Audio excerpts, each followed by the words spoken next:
So we've all done it. We have rushed through our towns and cities to get to an appointment or a commitment or a meeting and kind of blindly just walk past a performer who may be performing a song, a cover version of an Oasis song that winds you up, or might be just unearthing an extreme amount of talent and adding a bit of joy to your day. I'm pretty sure if I heard Charlotte perform, I might think, sod the meeting. I'll come back to that a little later, which is why I'm delighted to welcome street artist and performer to Behind the Folk this morning, Charlotte Campbell. Morning. Hello, thank you for having me. It's a delight for you to be here as well, especially given that you've had a busy week. You've just come back from Germany. What part were you in? Two parts. I went to near Dusseldorf and then near Stuttgart. So it was a busy weekend.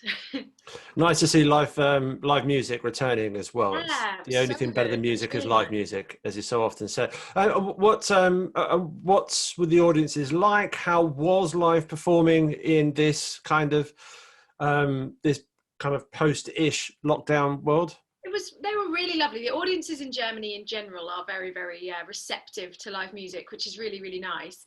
And I think especially they had missed the live music as well during the pandemic. I think this whole thing has shown us the whole world, we're all just the same, really. Everybody's responded in the same way, and every country's had to have their own experiences. And so Germany, they had missed having live performance, definitely. So the crowds were just so friendly, really quiet and respectful, and just really lovely. It was really it was wonderful.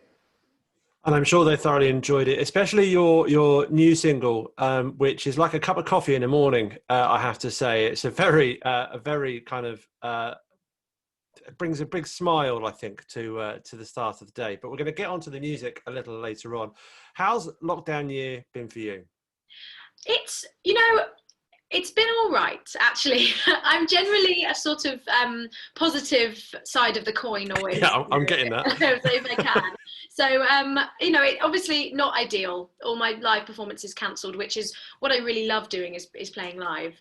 But I don't know. I just tried to make the best of it. As soon as I realised that this is it now, we are going to be locked down for what at first I think everybody thought would be 3 weeks, and then it was like 3 months, and then Did they really? They might have I said don't it. I'm know, not sure really. anyone believed it. Didn't really believe it was actually real and it was going to happen, So, yeah, I like at first it seemed like it was going to be a short time, and then obviously it's just gone on and on. I've kind of just made the best of it. So I ended up recording at home. So I'd wanted to do some recording for a long time, and I just never make the time because I'm always playing live and I do so much busking that I always thought I'll do some recording when it rains, and it just never seemed to rain for long enough for me to get any recording done.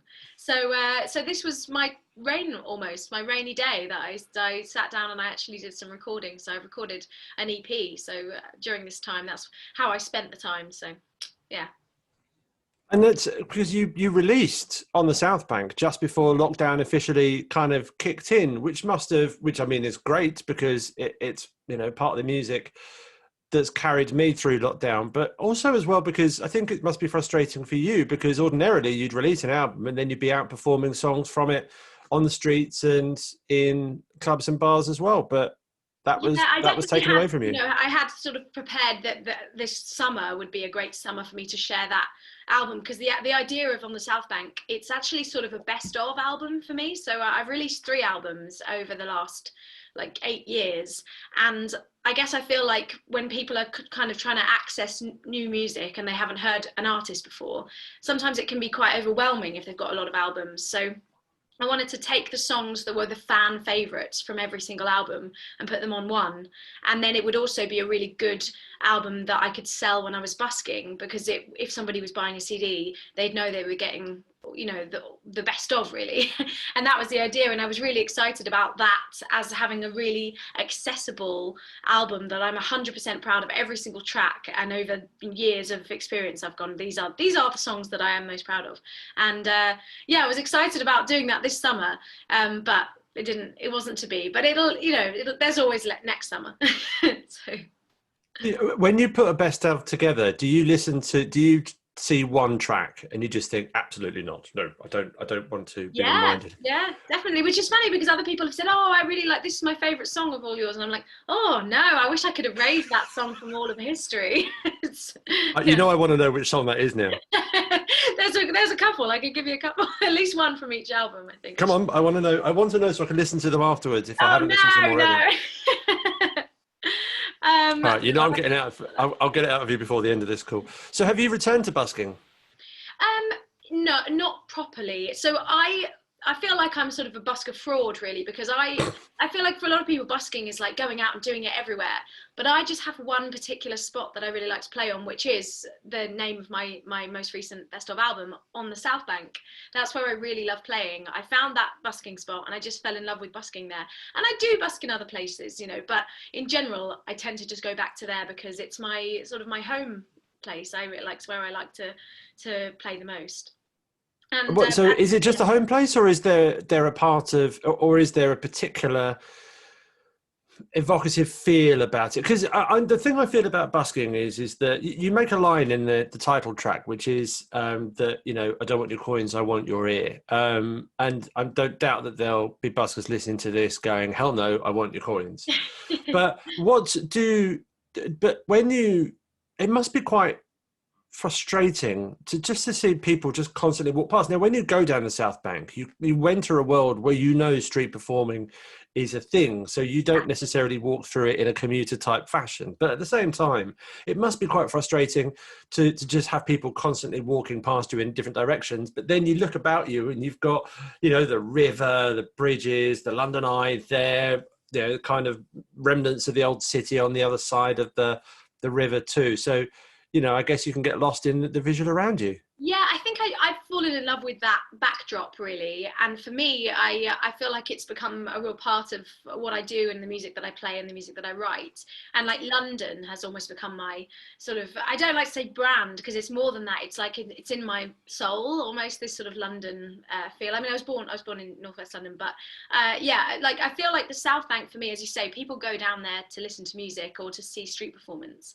And I've just found there's nowhere else in the world really for me that has that same feeling that people are coming to be an audience, whereas like a lot of other places it feels like you catch people by surprise a little bit, which Hang can on, be hang really on. I nice. think there are people from Edinburgh calling now saying, hang on a minute.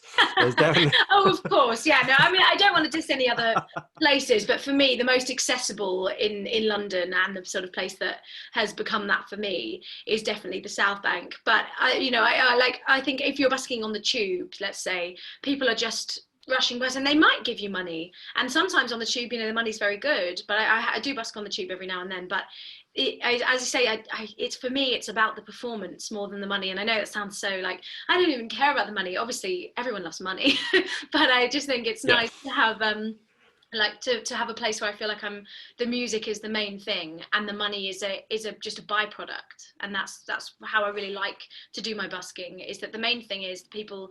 I say constantly when I'm busking, like, my name is Charlotte Campbell. If you want to take a card, I've got some stuff online you can listen to, and I want people to continue the journey with me and take my card away and find me and connect with me online. And again, that's not even about the money. It's just so that I can say I've got more music for you to listen to if you want to. And then it just sort of, yeah, as I say, yeah, the money just is sort of a bonus.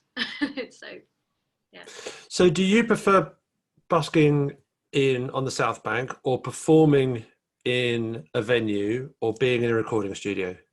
I prefer busking on the South Bank than anything else. Yeah, I really dislike being in a recording studio. It's never something I've been super comfortable with.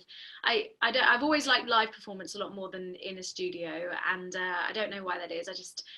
I'm not really a recording artist. I don't consider myself one. I consider myself I mean, a your three performer. albums beg to Yeah, differ. and I just never feel like I can capture that in a studio. So, and I like playing in venues, but unfortunately, I find a lot of venues, especially in London, I don't know if it's like the over subscription of so many, oversaturation of so many performers, that people just don't really care when you're performing. I think a lot of the time, I don't know if that's just me, but I don't know. A lot of London venues, people talk and they like people are disinterested. And on the South Bank, obviously, there is that as well. People are just walking straight past. But I think if people don't want to listen to you on the South Bank, they'll just keep walking. And the people who do want to listen will stop and engage. But if you're in a venue and someone's talking, Like it really ruins the whole vibe, and I just got so sick of that. I got so sick of being spoken over when I was playing that's sort of why I started busking. Well, I mean, that was why I started the St Ives Folk Sessions, was so that I could have artists performing where people paid and the money went to the artist, but they therefore were watching the performers. So you'll experience that when we go back to having indoor venues again, and I invite you, and you hopefully say yes to coming up and performing in Cambridgeshire. Yeah, I would. Yeah, absolutely. Excellent. Oh, well, wait, to finish your question. Sorry, you did ask. Oh, sorry, yeah. Back to busking. That was, and then I went on a tangent about South. That's fine. Yeah, so South Bank at the moment, they've said they don't want any buskers there, but due to sort of, they don't want any crowds on their land because they're not sure about the restrictions and things, which I respect. And they've always been good to us, the South Bank Centre, that like organised the buskers there, and they feel like we've got a little community there. So I don't want to go against what they're saying. So I'm doing a bit of busking in new spots, which is a bit different for me. And I am enjoying that. I've been doing Camden Market and a couple of other food markets and festivals. So there's a couple of, during the pandemic, it's taken me out of my comfort zone a little bit. And I like it. I do like it. That's all I have to say. Camden Market and South Bank are two of my three favourite places in London. Third? The third is Parliament Hill. Because there's when I was a kid, my dad would take me there flying kites, but there's also a beautiful kind of, I think there's a challenge where you're in the middle of London, but you're in this incredibly peaceful, unless it's a sunny Sunday or Saturday, in which case it's mobbed, but you're incredibly peaceful part of London. So you kind of, on one hand, feel that you're in this open green space, but you look ahead of you and you think, even though there's serenity around me, billions are being traded and tubes are packed in this site that you can see ahead of you on the underground as well. It's quite a kind of conflicting imagery that you have there, but it's a wonderful feeling when you sit there. So yeah, that's my third. Yeah, good choice. I wasn't expecting to. Hey, I asked the questions. No, that's fine. You can ask questions. The busking side of it as well. Do you find when you're busking in the new places that the experience for you is different? Because it sounds to me that when you're on the South Bank, you're really much in a comfort zone. You know the environment around you. You've mentioned the community of performers there too. But when you're performing in anywhere else, I suspect that isn't the case. So how does the experience differ, or doesn't it? Yeah, definitely. I'm so used to having my community of people that I know on the South Bank, and that's not just the performers, but like people who run the coffee shops locally and the places where I go and get lunch, and places like that. The people that work on the carousel always say hello to me, so there's a really nice feeling there of community. And when I go to a new place, I don't have that, so I miss that. But then again, a couple of the places I feel like I'm building new relationships, and there's an element of surprise to the people on local stalls or whatever. They start to set up and they sort of look at me like, oh god, she's going to play, is she? And then I play, and sometimes they like it, and then they come over and say, do you want a pizza or something? And I'm like, yeah, that would be nice. And that's kind of a nice feeling to get new connections and find new people and take them by surprise a little bit, and maybe I'll get waved to by them now when I go by. So that's something to think about. There's also a wonderful guy in the South Bank as well. You give him any topic and he'll write a poem about it. I love that guy. Yeah. Genius. I just stand there and watch him write poems for other people as well as the ones he's done for me. It's great and phenomenal. But anyway, I listen to your music is very often not just about kind of your feelings and where your head is at, but it's very much kind of a world through your eyes as well. So maybe we should be encouraging you to go on a busking tour and kind of get an understanding of what that's like through your fourth album. I should. I know. But I mean to do that. And I did actually. I say I don't busk anywhere else, but I do. I did a UK tour last May, and I did a little bit of busking in new places. But unfortunately, I caught the flu halfway through the tour, so I had to abandon any of the busking because I had to just focus on like resting my voice for the gig. So, but I did a bit of busking. I did Glasgow, Edinburgh. Where else did I do? I can't remember now, having a mind blank. I mean, great cities in themselves. Yeah, they were great. Yeah. But I did a couple. I definitely did some more lower down busking, but I didn't. Unfortunately, I didn't do. It was full on the flu by the time I got to Cambridge, and I'd really looked forward to doing some busking in Cambridge, but I had to abandon that. Well, that's flu's an ugly thing, but well, I'm sorry that Cambridge missed out by you not performing there. So we'll welcome you back at some point. We'll talk about your new single shortly, but there are 10 questions that we need to address as well during this chat. Did you deliberate over the answers? Did you look at the questions? I thought about them. Yeah, I did, and I sort of thought I would prepare some answers, but I've lost them now. So now I'm going to wing it. That might work out well for us. I don't know. Let's find out. So let's crack on. These are the 10 questions used at the end of Inside the Actor Studio, which I highly recommend anyone listening to go on YouTube as well. They're fascinating, and it's aimed as part of a kind of an actor's masterclass, but I'm using it to find out more about some of my favourite performers. So the first question for you, Charlotte, is what is your favourite word? Oh, serendipity. Now it's quite divisive, I find, that word. People do fall into the love or hate element of that word. What is it about it? Yeah, I don't know why. I think I remember learning it when I was about 15 or 16. I doing my GCSEs. It was in a poem, and I just really liked it because it felt like it made me feel clever. Because I was like, oh, I know this word, serendipity. But I also like it. I like the surprise encounter element of it, and I feel like that's a lot of people who've discovered my music and gone on to follow me or asked me to play at their weddings and things like that from seeing me busking. I feel like the whole encounter of them happening to walk past me is serendipitous, and I really like it. See, I think I prefer the word serendipitous, but anyway, that's a... oh yeah, that's true. I feel like that's all under the same umbrella, right? I can have that. Which I think is ironic that we've got to that word from starting with serendipity, which is a bit of irony there. But I think actually it falls into, because I came across you because I was following, and I don't remember who it was I was following, but I hit follow, and when social media says to you, you might also like, and I said, you might also like Charlotte Campbell. It turns out I do. So there you go. Rather serendipitous. See, it's all that's a lot of like music discovery. It's all serendipitous. It is. I'm starting to like the word even more now. What is your least favourite word then? Oh, I don't know. Oh, I should have prepared. This is why I have to prepare. Oh, I don't know. So don't worry, you can change your mind after we've finished this episode. But what's top of your mind at the moment? Oh, I don't know. It's a tough one, isn't it? It's really put tough. On the spot. Billions of words in the various languages out there. I mean, it doesn't even have to be in English. It might be one you picked up in Germany. Oh, do you know what I think it might be? Go on. Amazing. I just find that it's really. I did not see that coming. I know. I just think it's really, really overused, especially in talking about artists. Like people will say, and now we've got the amazing this, and I just feel like it's so uninventive. Oh, and I just God, you probably use it. Be careful. I do. I use it a lot. And because it's not because of laziness. I sometimes feel that especially because we're often using it when we're kind of I'm sharing episodes of this on social media. So I'm aware of using brevity in describing it. So rather than saying that it was a phenomenal chat because we covered all of these topics, and before I know it, I'm out of characters, I sum it up by going, it's amazing. It's amazing. I use it as well. I think that's one of the reasons. A lot of the things that I dislike are based on things that I like on myself, that I notice in myself. And you're having a crisis now. Well, so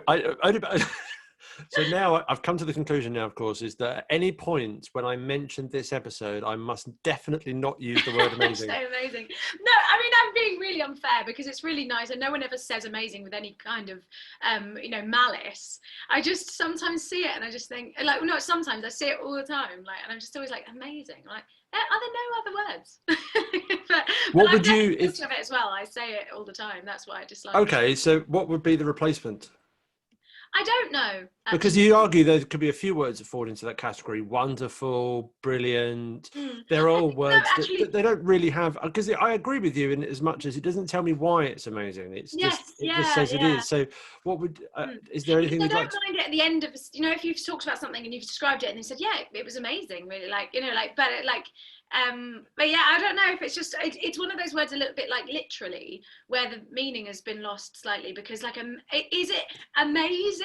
If you think about amazing, is that like bright lights and like something that you are completely mesmerized by, rather than like, I don't know, I'm just being really unfair there. You've set me off because you know when you sometimes ask people a closed question and you might say, "Oh, can you do this for me?" and they'll go, "Absolutely," and it really annoys me that I'll go, "Absolutely yes" or "Absolutely no." I don't know which side you're falling on. Yeah, but I don't know. I'm being really unfair. I don't dislike. No, it's your least favorite word. You crack on. But yeah, What? Even my least favorite word. I love words, so I don't mind any of them. Really. Well, that's apparent. But as we'll learn more about when we hear your songs. What turns you on? A good sense of humour. Okay, nice. Because would you describe that amount about yourself? I think I'm good humoured. I don't think I'm super funny. But when someone is super funny, I'm gone. I like the people that I've been attracted to in my life. I would say that like there's no real type, just funny people. Do you find that you're attracted to people that you like listening to musically in that same sense as well, either through the lyrics in their songs or the way they carry themselves, either on the stage or on social media? To be honest, I've never found musicians very attractive. It's always been something that I never really wanted to date a musician, to be honest. I always found them very egocentric, but I find stand-up comedians very attractive. Okay, fine. Yeah. There's a great marriage there, I think, waiting. Musician and stand-up comedian, definitely. What turns you off? Right-wing politics, probably. That's the Fair enough. only thing I'd say that like about. Dare I ask, and any particular branch of it? Because I mean that covers quite a fair. Yeah, yeah, like sort of like UKIP supporters and like that sort of thing. We're going to like that too specific, but like like racists and. Are there any still UKIP supporters? I mean, they're just masked under other parties now. Yeah, exactly. I'm sorry. Yeah, I'd say when falling under that sort of like people who are racist and intolerant and homophobic, like that sort of thing, I just immediately think, I don't like you. But like in general, I don't know, like the only time I've ever like been on a date where I've immediately just gone, I'm not interested in you anymore, was like I think a flippant remark that I made about the Tories, and then he just sort of went, and I tend to vote Tory, and I was like, okay, well, I tend to vote. Well, thanks for that. But I know I know a lot of people would be really offended by that, and I would not have a conversation with somebody who has different political views from me. I can have a civil conversation. I just know that I couldn't date them. I just think we're too. That's fair enough. That's a bit of a stretch. I think I think it's important that we do meet people with different political views, because the art of debate has been lost in this country, when in society across the world, it would totally seem. Agree. Yeah, and I think so it's having it. Yeah. I have a friend of mine here in town. He is a Brexiteer. I'm completely opposite. He's a Tory. I'm the opposite. And he is a Liverpool fan. So anyway, those three things aside, I'm afraid I'm a bit of a Liverpool fan in this house as well. I have to tell. But he and I do have great. But he'll listen to me. He'll listen to my views, and he'll listen to why I disagree with him. And equally, I'll do the same with him. And sometimes we have, when we'd be in the pub having a pint, we have fascinating conversations. And I like those kind of disagreeable debates. And he might actually challenge my thinking on one or two issues. Rarely, but he might, and vice versa. But I think we need that more. Social media, I've noticed so much that people are so desperate for an almost like mic drop moment where they say something that completely shatters your argument, that people they won't even really listen to the opposite side. And unfortunately there isn't a mic drop moment, because everything is nuanced, and there's always reasons that people aren't just like evil, they don't just support like the side that I disagree with to just be the devil to me. But they have their reasons, and there are always nuances. Just a lot of the time I disagree with them. That's what I find. But unfortunately, the art of debate is definitely dwindling, and so I think social media you'd think it would make it better, but I think it's made it worse. It's made everything more divisive, and people are just very angry. I think it's certainly fanned the flames. Although I think the chances of you meeting a right-wing stand-up comedian are pretty slim, so you're safe there. So let's talk about social media, because you were drawn to put a post up on Twitter a few weeks ago because of some comments you'd received and you'd had. Tell us more about what happened. Yeah, so I I got tagged in some pictures from not a photographer, just a guy took some photos on his phone that comes to a couple of my gigs, and I played an outdoor event just after lockdown, and he tagged me in a couple of photos from that. And some other guy who I've never met, I don't have any prior knowledge of, had commented saying that lockdown had been cruel. Like, no, he said lockdown hadn't been kind to me, and that I was inflated. And it was a comment about my weight. And I had put on a little bit of weight in lockdown. I'd been sitting down quite a lot during lockdown, and I'm normally out busking every day, carrying all my equipment and going to and from pitches. But I wasn't doing that during lockdown, so obviously there was a little bit of extra weight, but I wouldn't say it was excessive. And I thought his comment was really horrible.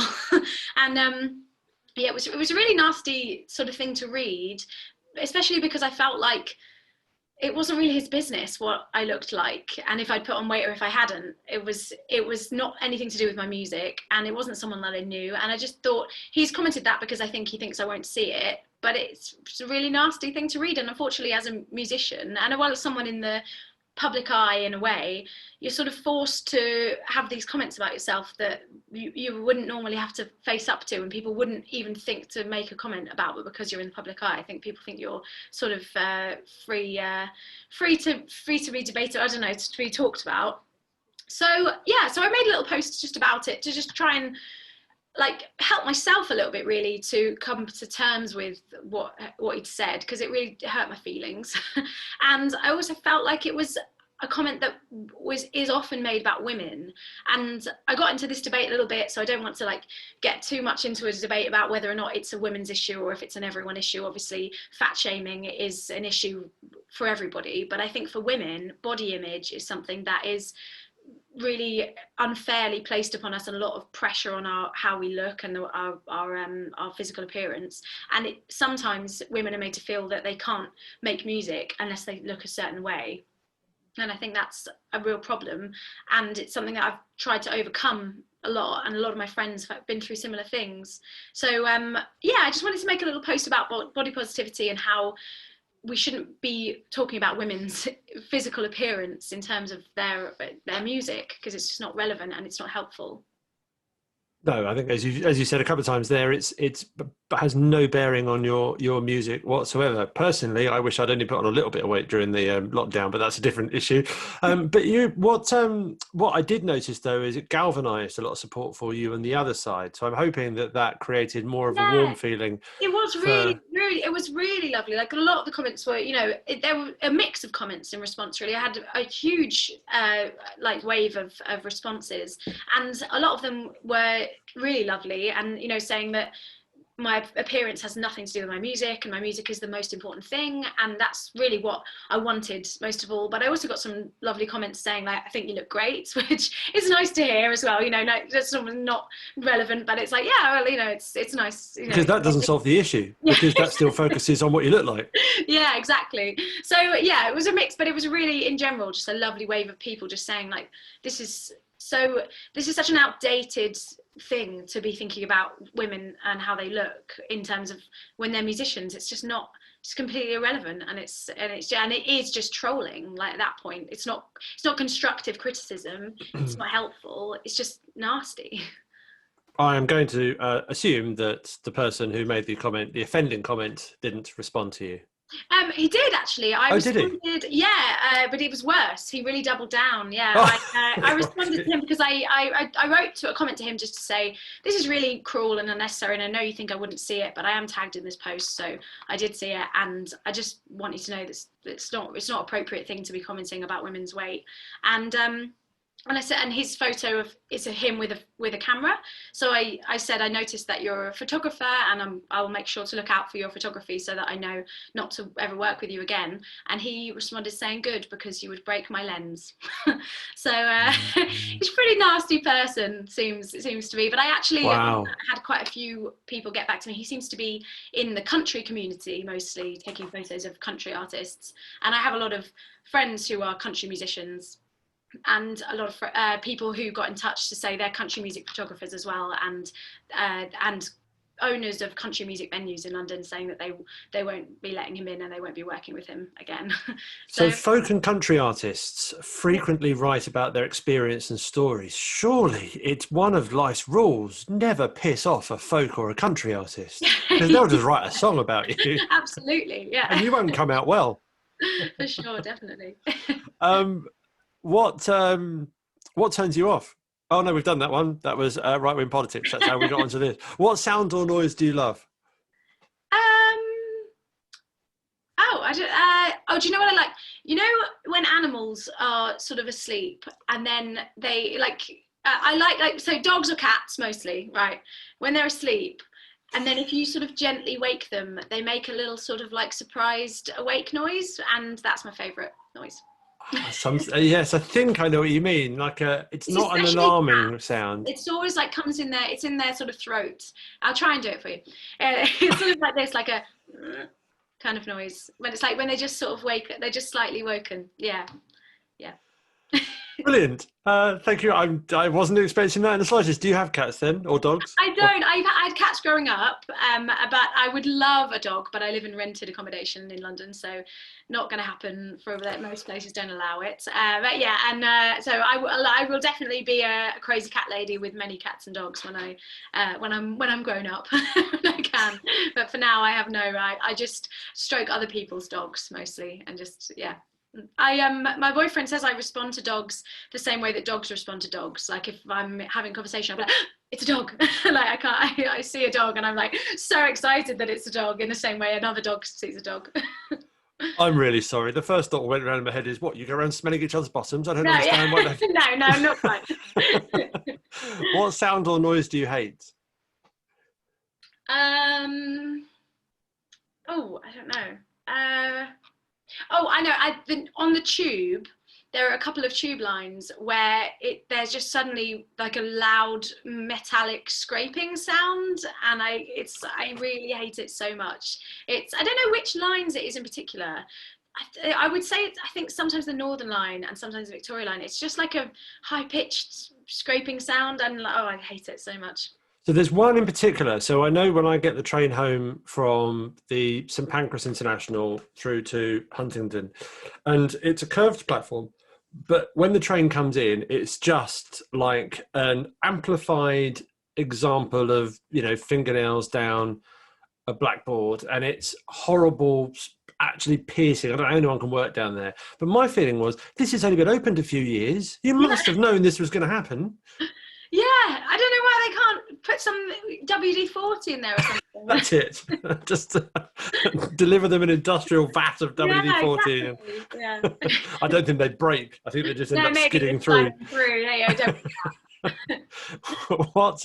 What's your favourite curse word? Wanker. Okay, I was only asking the question. Why? Although before you answer why, the nature with which you said it implies that there's something forceful about why you like it. Like it's a proper, you don't mess with someone when they call you that. But what is your? I don't know. I just like it. I think because it doesn't feel like it does. It is obviously a swear word. You wouldn't say it in front of a child, probably, but it doesn't feel like it's like one of those ones that people go, "Oh, like." Hopefully, this is marked as explicit wherever you're listening to it, okay. So it's okay. It doesn't feel. It doesn't feel like one of the worst ones. You know what? It feels like one of the slightly softer ones.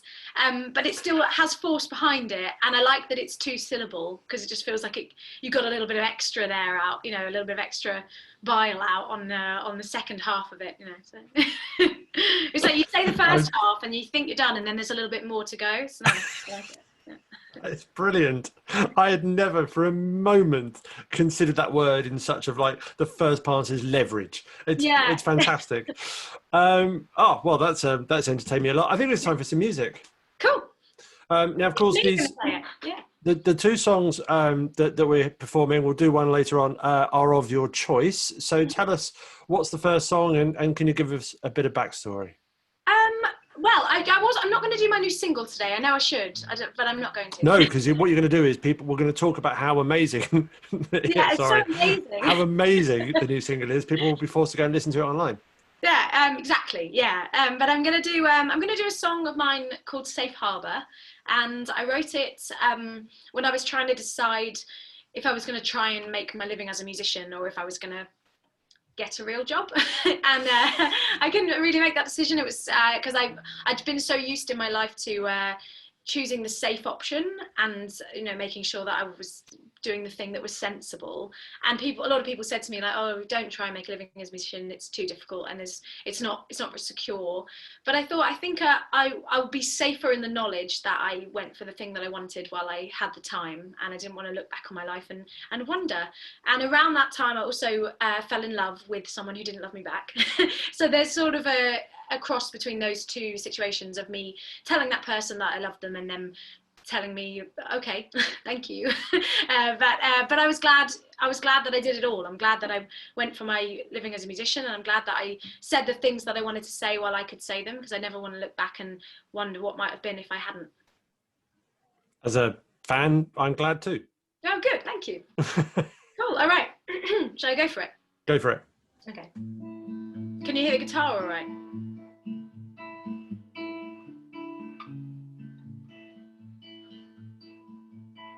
Maybe I'll regret this in the morning. Maybe I will wish that I'd been wise. Maybe I'll regret this in the morning. But right now I can't see past your eyes. Oh, they say you only ever look back on what you didn't do. Oh, I don't want to look back on never having you. So throw away the bowline and all the doubts in your mind. Who needs a safe harbor? Who needs a safe harbor? One day we will all look back and wonder about the roads we met but didn't take. And one day I know I'll look back and wonder, but you could be my favorite mistake. Oh, they say you only ever look back on what you didn't do. Oh, I don't want to look back on never having you. So throw away the bowlines, all the doubts in your mind. Who needs a safe harbor? Who needs a safe harbor? And I will be lost at sea. I will be lost at sea. Yeah, I will be lost at sea. I will be lost but free. So throw away the bowline and all the doubts in your mind. Who needs a safe harbor? Who needs a safe harbor?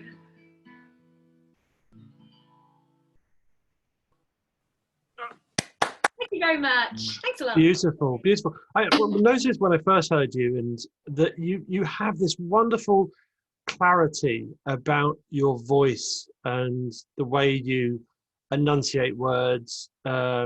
Is that something that you've specifically worked on, or is it always been quite natural to you? It's quite natural, but I think it is intentional, because for me, lyrics is really what I love about music. So I just think they're so important. And I feel like an old person, but I'm like, sometimes if I hear a really good song with really good lyrics, but I can't quite hear the lyrics, and I look the lyrics up and they're so good, I always think, what a shame that I couldn't hear them. I just think lyrics are so important to me, and I just think that's I really love how music can tell a story, and I think how can you tell a story if they can't hear what the words are? So I've always, I think, not worked on it, but it definitely intentionally articulated well. I do get that comment a lot. I think it also might be because I did a lot of musical theatre when I was growing up. That's sort of how I got into singing initially.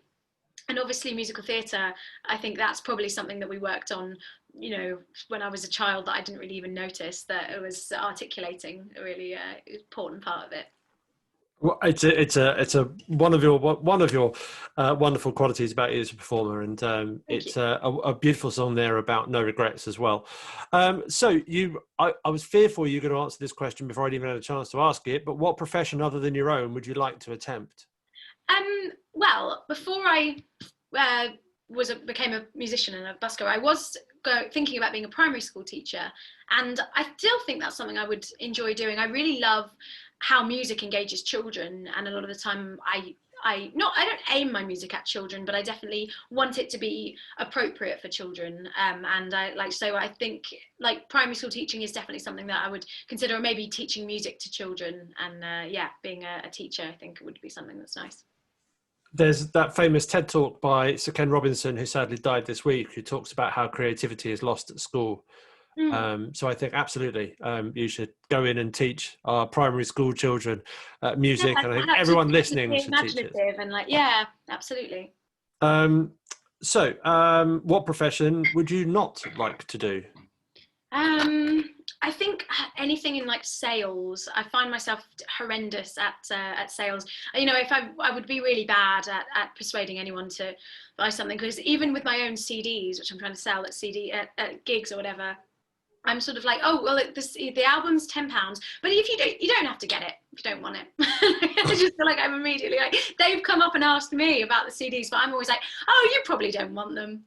Like, no, I do. I want to buy it. That's why I'm here. Like, and I just think I hate. No, but you don't have to. Yes, but I want to. No, Yeah, go away. like, yeah, just, do you know what? Just take it. Just take it for free. Like, just because I'm really, and I don't know. And I think that's not just a self-deprivation thing. I think it's just I sort of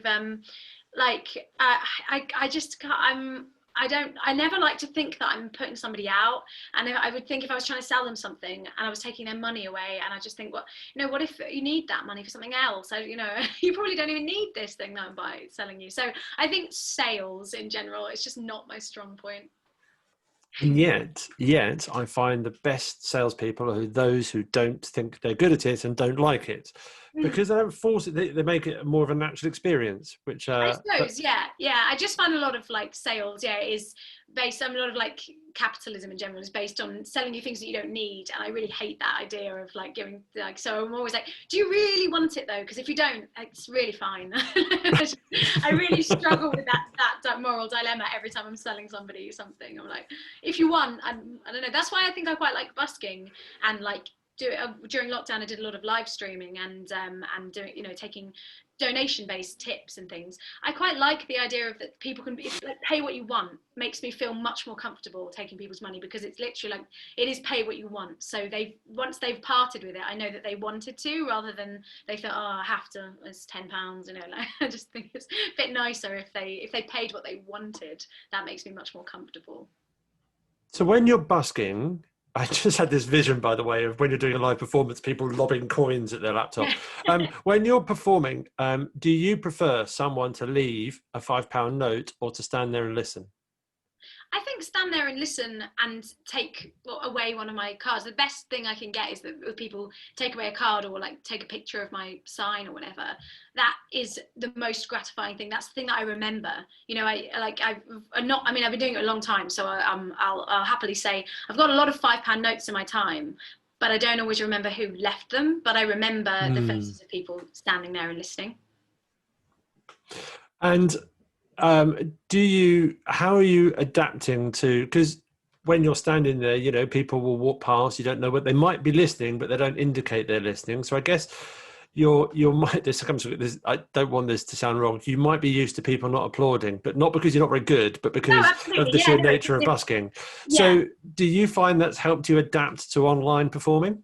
100%. Yeah, I think, yeah, I like the fact that there's no applause at the end of on a live stream has put a lot of performers off, and they don't really like it because they feel like, oh, it's really uncomfortable and I feel awkward. But when you're a busker, you get used to finishing a song, and whether or not there's an applause saying thank you very much, like to silence, you just get used to, you almost hear the applause in your own head, and you just go, oh, thanks so much, thanks for listening. I've said thanks to listening to absolutely nobody on multiple occasions. You know, like you just say it, you just get, and I've got Just really imagine, even sarcastically. yeah, it's almost a joke. Like there's a busker on the South Bank that plays, who's really lovely, called Scott, and almost every time he finishes a song, he says, "Thank you, Wembley," even to no one's there, and it's just for himself. It's just a little joke that he enjoys himself, and I think you get used to that as a busker. It makes you quite resilient to the rejection of having no applause. So then, yeah, like it's with live streams, I feel like I've kind of adapted quite well to that. Yeah, and actually, in terms of things opening up now, a lot of places in the UK, live performance is still not, it's not really happening, but a lot of open air performance is. So I feel like somehow I've just like magically trained for this time, because I'm an outdoor performer. I've got equipment that I can use outdoor if you need, so I can be portable. So I don't really need, I'm trained for this kind of situation. I'm like the perfect outdoor performer. I know how to check the weather perfectly. I know exactly when to start because it's going to rain in about 40 minutes. So I'm going to start now and then I'll take a break. Like I know exactly how it all works, you know. You're a meteorologist as well. As I've got 7 weather apps and I still don't know what the weather's going to be like. So you've probably been asked this numerous times, but when you reflect on, as you said, you've been busking for a while now, is there a standout moment, positively or negatively, that is your first memory that you think of when people ask you to reflect on your time as a busker? There are a couple, yeah. I'd say I'll go with sort of like my earliest memory of busking, that the first time I went out busking. As I said, I'm really bad at selling my CDs. So I had some CDs just on the ground next to my busking case, and people would come up and say, "Oh, how much are these?" And I just said, "They just take them. Just have them. They're free." And a guy came up and he took a CD and he said, "How much is it?" And I said, "Oh, it's free. Just have it." And he gave me a fiver, and he said, these should be £5. And I was like, well, people just pay, take them if they want. And he was like, no, he was like, they should be £5. He was like, you're really good, and I was like, oh, well, whatever, take a CD. But it was a really nice moment that he was really trying to say to me, you are worth something, And I think it was I don't know if I've really taken it on board, but I definitely remember it, and it's something, and it's one of the things I think that made me go back, because it made me feel like people really wanted to support music. It wasn't just a case of, oh, it's free, if it's free, I'll take it for free. And I think a lot of people think that the world is out there to get everything for free, and they don't want to support music. But actually, this man, and then like a lot of other people since, and have shown me that people do want to support music. You just have to give them their own unique way to do it, I think. Love it. There's Wonderful. a TED talk that I really like by Amanda Palmer, where she says we shouldn't make people pay for music, we should let them pay for music. And I think that's how the music industry is going now, and you have to move with it. Spotify, are you listening? Are you hearing this? Okay. Last question then. Well, out of these 10 anyway. If heaven exists, what would you like to hear God say when you arrive at the pearly gates? This one I did think about, right? This is one of the ones I remember actually from the thing, because I had a really good think about this. And I think it sounds a bit silly. It probably sounds too simplistic to be right, the right answer. But there's something my granddad always used to say when I would walk into a room, and it's the silliest thing, but it always made me feel really special. When I would walk into a room, my granddad would say, "There she is." And it would almost be like they'd just been talking about me and I'd walked in, but he said it so often that it was just the thing that he said when I walk into a room. And my boyfriend actually says similar things when I come into the room, like even though he's in the room on his own, if I come in, he'll say, "There she is." And I just really like that feeling that someone was expecting me. So I think I would probably have God say that, "There she is." There's nothing silly about that at all. Actually, I think that's quite beautiful. When there are so many ways that people can listen to you, Spotify, Apple, Bandcamp, etc. Where do you want people to to go to? If anyone listening to this wants to find out more, wants to listen to more of your music, where would you like them to go to first? Actually, you can go to your website and buy a t-shirt too. But anyway, go on. Yes, Where would you? exactly. I don't know. I guess Bandcamp, I think, is one of the best supporters of indie music. Definitely. I am directing people to Spotify a lot lately because I've always ignored Spotify. I've always thought it was a bit, I don't know, like not, it's not in line with the sort of way that I think that people should support music. But actually, I'm coming around to the idea that people discover things on Spotify and then go and find out more. So, and in order for people to discover you, you need more followers and more streams. So it's a constant cycle. So I would say I'm directing people to Spotify a lot at the moment for the new single because I'm trying to get a good stream number on that so I look successful. But actually, I would say probably on YouTube, I post my music and also sort of chatty videos and get to know me kind of things. And I feel like that's where a lot of people know the most about me is probably YouTube. So, but to be honest, wherever you're comfortable, I never like to tell people what to do or make them feel obliged. Now I know why you're so bad at selling CDs. Go wherever you want. It's all right. I don't mind. Just to whatever. Don't even listen to my music, honestly. Let's talk about the new single. Who are you saying thank you to? My boyfriend, actually. Well, when I first started writing it, right, I wanted to write a song called like Thank You or Thanks So Much because when I'm busking, right, there's sort of a joke amongst the people that see me regularly because I say thank you to every single person who drops money in my case. Even if I'm like midway through a very difficult song to sing, I will take an extra breath so I can say thank you so much, thank you, thanks a lot, thank you. So I'll ruin songs in order to say thanks to everybody. So I wanted to write a song about that really because I feel like a lot of the songs that I write about London or about busking, and I feel like it's a big part of what I do. So I thought this thank you idea would be a good sort of thing about what about part of what I do. So I started writing a chorus that was sort of thank you based. But it was this, I actually wrote this in the summer of 2017 and I just haven't gotten around to recording it till now. And it was just as I was starting to see my boyfriend, and I'd never really dated somebody before who actually understood my needs as a musician, because I say I don't want to date a musician, but he is actually a musician as well. But he's also very funny, so that's fine. But I felt like I had a lot of gigs at the time, and I didn't really want to date anybody because I was like, oh, I'm so busy, I haven't got time. But he was like, well, I can try and help. I could help. So he came along to a couple of gigs and set up my stuff and organized my merchandise and really helped me with things that before I'd always felt like I was on my own, and I felt like my partners or my boyfriends had always been like not really wanting to assist or help. It'd always been like, that's your thing that you do on your own. And I felt like he was coming in to sort of be a partner and a real shoulder to like help me with these things. And I just felt really grateful for that, and I wanted to let him know how grateful I was. So yeah, it's a thank you in general. It's a thank you note to everybody who's ever shown me support, and particularly at that time and ongoing. My boyfriend Connor has been a great support to me. Well, it's a beautiful way to say thank you, and beautifully put together as well. Wonderfully produced, I have to say. It's that's Elliot Vaughan. I'll give a shout out to Elliot Vaughan. I got in touch with him early in lockdown saying, do you want to produce something remotely? I'm going to record it in my cupboard. Would you work on it? And he just was so brilliant to work with. I feel like the song could now be about him. He was so accommodating and so listened to what I wanted, and was really like, I just felt like really like went through it step by step. I was like, this is what we're gonna put the bass in here, and this is where it's yeah. He was very good.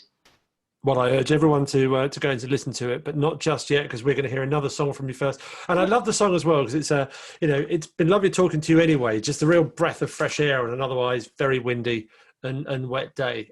So it's been wonderful to get to know you a bit better.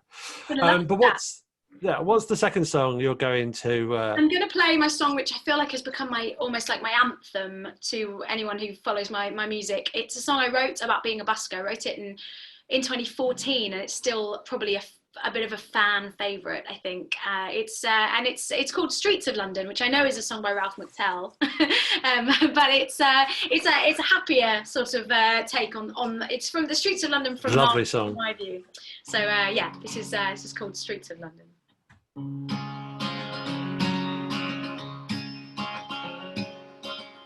Making waves today, I'm making waves, telling stories about yesterday. Getting by today, just getting by. Telling stories by the riverside. I don't need your coins, no, I just need your ear. So won't you join me while we're standing here singing ba ba ba ba. There's music on the streets of London. Ba ba ba ba. There's music in my heart. Ba ba ba ba. There's music on the streets of London. That's where we are. That's where we are.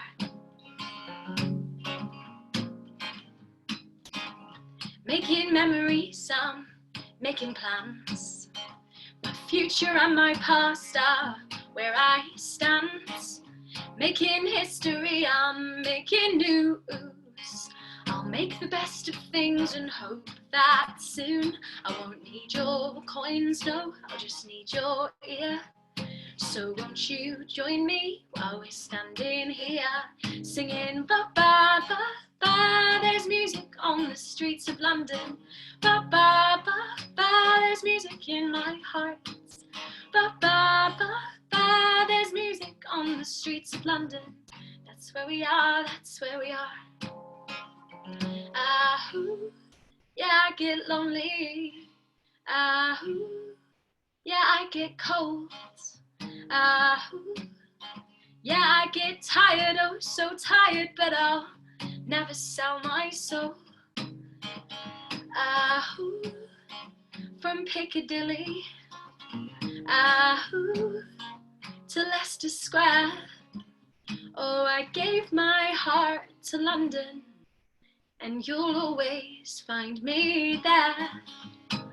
Ba ba ba ba. There's music on the streets of London. Ba ba ba ba. There's music in my heart. Ba ba ba ba. There's music on the streets of London. That's where we are. That's where we are.